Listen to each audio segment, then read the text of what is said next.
ये कहानी है एक ऐसे व्यक्ति की जो ऑफिस में काम किया करता था। ऑफिस के काम के प्रेशर की वजह से बहुत परेशान रहा करता था। ऑफिस का गुस्सा घर आकर बीवी बच्चों पर निकालता था। उसे लग रहा था कि उसकी लाइफ का होना ना होना बराबर है।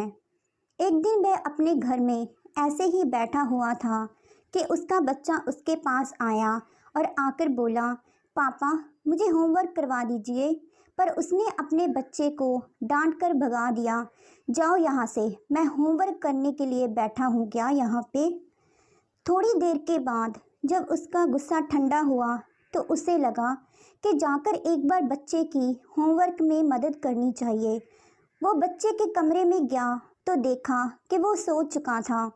बच्चे ने होमवर्क की कॉपी अपने सर के पास रखी हुई थी। शायद होमवर्क करते करते ही सो गया था। उसने कॉपी उठाई और नीचे रखने ही वाला था कि उसे लगा एक बार देखे तो कि इसको किस काम में मदद चाहिए थी। उसने देखा कि होमवर्क का शीर्षक था वो काम जो हमें शुरू में अच्छे नहीं लगते लेकिन बाद में धीरे धीरे अच्छे लगने लगते हैं। इस शीर्षक पर बच्चे को एक निबंध लिखना था। बच्चे ने एक पैराग्राफ लिखा था जो उसने पढ़ना शुरू किया।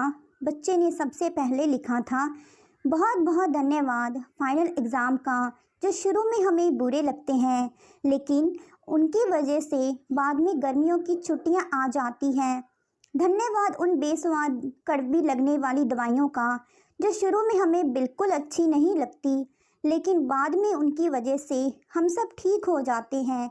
फिर उस बच्चे ने आगे लिखा, धन्यवाद उस अलार्म क्लॉक का जो सुबह सुबह हमें जगा देता है, इसलिए हमें अच्छा नहीं लगता लेकिन उसकी वजह से जब हम जाग जाते हैं तो हमें मालूम होता है कि हम जिंदा हैं।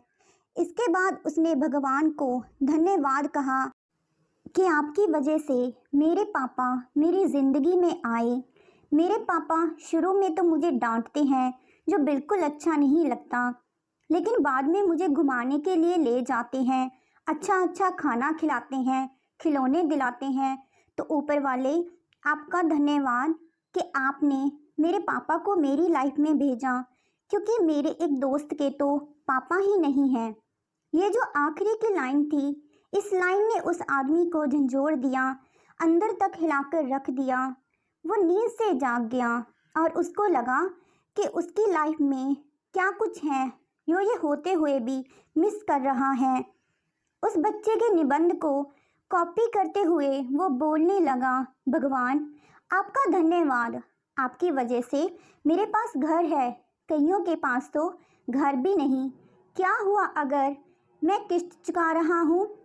इसके बाद उसने बोला, धन्यवाद आपकी वजह से मेरे पास परिवार है, कईयों के पास तो परिवार भी नहीं होता, वो दुनिया में अकेले होते हैं। उस आदमी ने बोला, धन्यवाद भगवान आपकी वजह से मेरे पास नौकरी है, कईयों के पास तो वो भी नहीं। क्या हुआ जो काम का थोड़ा प्रेशर है पर नौकरी तो है।